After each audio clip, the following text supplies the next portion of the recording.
Bismillahirrahmanirrahim. Assalamualaikum warahmatullahi wabarakatuh. Waalaikumsalam. Selamat pagi, salam sehat dan salam sejahtera untuk kita semua. Selamat pagi.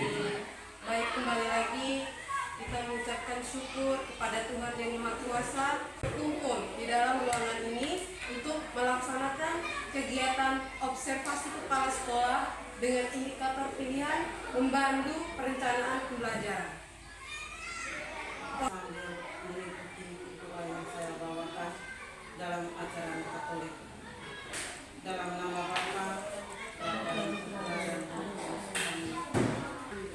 Selanjutnya kita masuk ke acara inti atau kegiatan inti kita pada hari ini adalah mendengarkan penjelasan yang lebih detail yang akan disampaikan oleh Ibu Kepala Sekolah kita.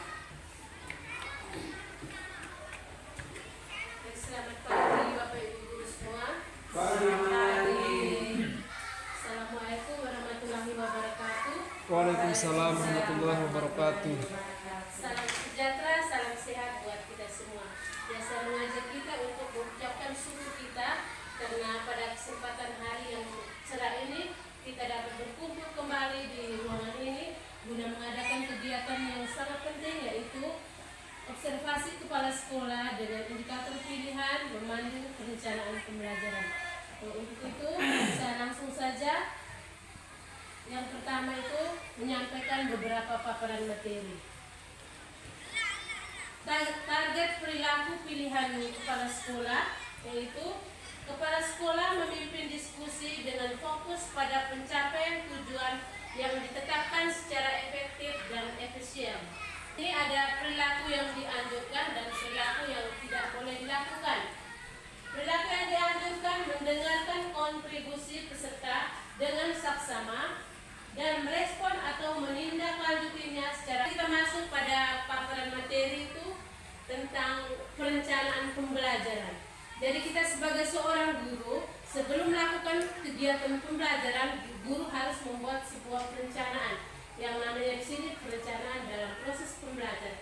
Ya, sekarang kita akan melihat apa itu perencanaan pembelajaran. Perencanaan pembelajaran adalah proses yang sistematis untuk merencanakan dan menyusun kegiatan pembelajaran agar mencapai tujuan yang telah ditetapkan. Mengapa perencanaan pembelajaran itu penting bagi seorang guru? Yang pertama itu kan proses pembelajaran, agar dalam setiap pembelajaran itu dapat terarah. Yang kedua, memfasilitasi pengajaran yang terstruktur. Dalam kurikulum Merdeka ada 7 tahapan proses pembelajaran dan asesmen. Yang pertama, menganalisis capaian pembelajaran untuk menyusun tujuan pembelajaran dan alur tujuan pembelajaran. Kedua, 6 laporan kemajuan belajar. 7, evaluasi pembelajaran dan asesmen. Rencana pembelajaran dalam kurikulum Merdeka yang pertama kita harus apa? CP. Dari CP yang sudah diberikan dari kementerian itu kita harus menganalisis sesuai dengan aluran tujuan pembelajaran, sesuai dengan kebutuhan belajar dan juga gaya belajar peserta didik kita masing-masing. Setelah kita menganalisis CP, kita membuat yang kedua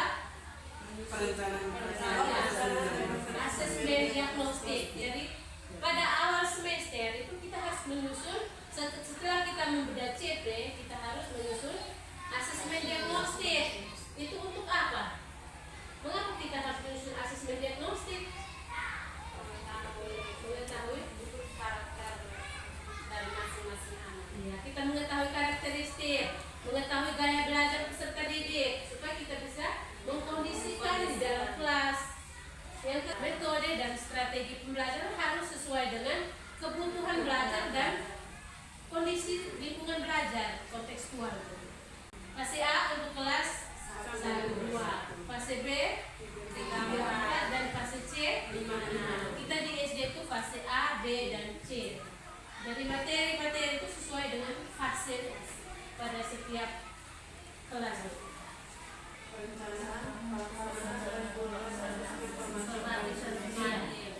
Perencanaan, pelaksanaan, dan pengolahan. Sebelum melaksanakan asesmen, seorang guru harus membuat perencanaan. Perencanaan dalam hal ini kita menyusun kisi-kisi. Setelah itu kita melaksanakan. Setelah disusun kisi-kisi, kita harus membuat pelaksanaannya. Setelah itu pengolahan. Setelah anak mengerjakan asesmen, guru harus mengolah nilai sebagai satu pelaporan untuk kemajuan belajar peserta didik. Jadi itu asesmen itu ada formatif dan sumatif. Jadi penilaian dalam kurikulum Merdeka itu penilaian awal untuk asesmen diagnostik selama belajar dan juga setelah belajar. Jadi asesmen itu yang kita buat setelah sebagai bahan untuk pelaporan kemajuan belajar peserta didik. Yang tahap yang terakhir, evaluasi pembelajaran dan asesmen. Mengembangkan sepenuhnya arah tujuan pembelajaran dan atau perencanaan pembelajaran. Yang kedua, mengembangkan alur tujuan pembelajaran dan atau rencana pembelajaran berdasarkan contoh-contoh yang disediakan pemerintah. Jadi perencanaan pembelajaran itu sudah ada. Jadi kita sebagai seorang guru kita harus memodifikasi atau mengembangkan sesuai dengan kebutuhan belajar yang kontekstual.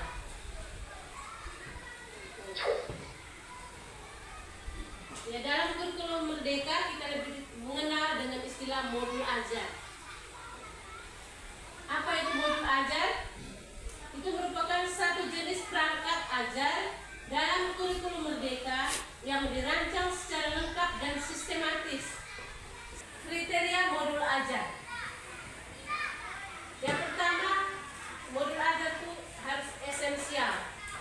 Pemahaman konsep dari setiap mata pelajaran melalui pengalaman belajar dan lintas disiplin. Yang kedua, menarik, bermakna, dan menantang. Prinsip-prinsip dasar dalam menyusun modul ajar. Yang pertama, karakteristik, kompetensi, dan minat peserta didik di setiap fase harus sesuai dengan karakteristik dan minat belajar peserta didik di setiap fasenya. Setelah melakukan kegiatan pembelajaran, ini dapat melakukan evaluasi mengenai efektivitas modul ajar dalam kegiatan pembelajaran sekaligus menentukan tindak lanjut untuk selanjutnya. Misalnya setelah melakukan kegiatan pembelajaran, situ ada refleksi supaya kita dapat mengetahui tingkat keberhasilan modul ajar kita. Dilihat dari tingkat keberhasilan peserta didik berdasarkan hasil asesmen yang sudah dilakukan oleh Bapak Ibu guru. Mengenai identitas sekolah, kompetensi awal, profil pelajar Pancasila, sarana dan prasarana, target peserta didik, model pembelajaran yang digunakan. Yang kedua, kompetensi inti. Komponen inti dia itu menyangkut tujuan pembelajaran, pemahaman bermakna. Ketiga, lampiran. Itu ada lembar kerja peserta didik, itu sering digunakan juga. Glosario, daftar pustaka. Kata-kata sulit ya, glosario, kata-kata yang sulit. Sekarang kita masuk pada sesi yang kedua, yaitu diskusi ya. Diskusi dengan pertanyaan penuntunnya, mengapa seorang guru harus membuat perencanaan pembelajaran? Nah, pada kesempatan ini saya memberikan kepada Bapak Ibu guru untuk memberikan refleksi pembelajaran tentang pentingnya perencanaan pembelajaran. Kita tidak membuat perencanaan pembelajaran. Kita tidak sesuai dengan pengalaman dan proses pembelajaran di kelas, karena seorang guru harus melakukan pelajaran sebelum proses pembelajaran berlangsung, karena sangat penting salah satunya. Terus keduanya, yang kedua adalah biar lebih terarah, karena kalau misalnya kita melaksanakan proses pembelajaran tanpa perencanaan pembelajaran terlebih dahulu, maka kegiatan itu tidak mungkin terarah. Dan seorang guru sebelum mempersiapkan diri untuk memaparkan sebuah materi di dalam kelas, dia harus membuat sebuah modul pembelajaran untuk mengarahkan